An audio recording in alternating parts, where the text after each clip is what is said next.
दोस्तों, ये 1917 की बात है। इराक के पहाड़ों में बरतानवी जनरल स्टैनली मॉवदे का एक चरवाहे से सामना हुआ। जनरल चरवाहे की तरफ मुतवज्जे हुए और अपने मुतरजम से कहा, इनसे कह दो कि जनरल तुम्हें 1 पाउंड देगा, बदले में तुम्हें अपने कुत्ते को ज़िबा करना होगा। कुत्ता चरवाहे के लिए बहुत अहम होता है। ये उसकी बकरियां चराता है, दूर गए रेवड़ को वापस लाता है, दरिंदों के हमलों से रेवड़ की हिफाजत करता है। लेकिन पाउंड की मालियत तो आधा रेवड़ से भी ज्यादा बनती है। चरवाहे ने यह सोचा, उसके चेहरे पर मुस्कुराहट फैल गई। वो कुत्ता पकड़ लाया और जनरल के कदमों में ज़िबा कर दिया। जनरल ने चरवाहे से कहा, अगर तुम इसकी खाल भी उतार दो तो मैं तुम्हें 1 और पाउंड देने को तैयार हूं। चरवाहे ने खुशी खुशी कुत्ते की खाल भी उतार दी। जनरल ने कहा, मैं मजीद 1 और पाउंड देने के लिए तैयार हूं, अगर तुम इसकी बोटियां भी बना दो। चरवाहे ने फारी तौर पर यह ऑफर भी कबूल कर ली। जनरल चरवाहे को 3 पाउंड देकर चलता बना। जनरल चंद कदम आगे गया था कि उसे पीछे से चरवाहे की आवाज सुनाई दी। वो पीछे पीछे आ रहा था और कह रहा था, जनरल, अगर मैं कुत्ते का गोश्त खा लूं, आप मुझे 1 और पाउंड देंगे?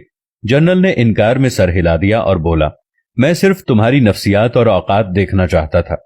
तुमने सिर्फ 3 पाउंड के लिए अपने मुहाफिज और दोस्त को ज़िबा कर दिया, इसकी खाल उतार दी, इसके टुकड़े किए, और चौथे पाउंड के लिए इसे खाने के लिए भी तैयार हो, और यही चीज मुझे नहीं चाहिए। फिर जनरल अपने साथियों से मुखातिब हुआ और कहने लगा, इस कौम के लोगों की सोचें ये हैं, लिहाजा तुम्हें इनसे खौफजदा होने की जरूरत नहीं है। आज यही हाल मुस्लिम मुल्कों और मुआशरों का है। अपनी छोटी सी मसलहत और जरूरत के लिए अपनी सबसे कीमती और अहम चीज का सौदा कर देते हैं, और ये वो हथियार है जिसे हर इस्तेमार, हर काबिज, हर शातिर दुश्मन हमारे खिलाफ इस्तेमाल करता रहा है। इसी के जरिए इसने हुकूमत की है और इसी के जरिए मुल्कों को लूटा है। आज हमारे दरमियान, हमारे मुल्कों में कितने ही ऐसे चरवाहे हैं जो न सिर्फ कुत्ते का गोश्त खाने के लिए तैयार हैं, बल्कि अपने हमवतन भाइयों का गोश्त खा रहे हैं और चंद टकों के एवज अपना वतन बेच रहे हैं।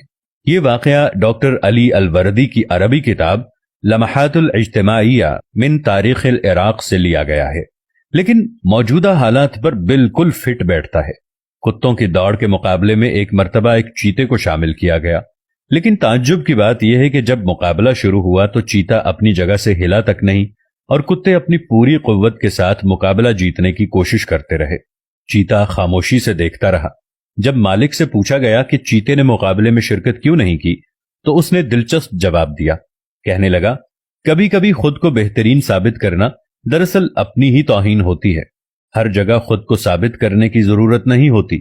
बाज लोगों के सामने खामोश रहना ही बेहतरीन जवाब होता है। कुत्तों के साथ कुत्ते दौड़ते हैं, शेर और चीते नहीं। इसलिए हमें अगर खुद पर यकीन हो कि हम बेहतरीन हैं, तो इसके लिए जरूरी नहीं कि हम खुद को साबित करने के लिए कुत्तों के साथ मुकाबला कर लें, बल्कि चुप रह लें। इसलिए हम हर बात का जवाब नहीं देते। कुत्ते समझते हैं हमें मुकाबला करना नहीं आता। इस वाकये की दुम यह है कि हमेशा चीते वाली सोच रखें, वरना कुत्ते हमेशा परेशान करते रहेंगे।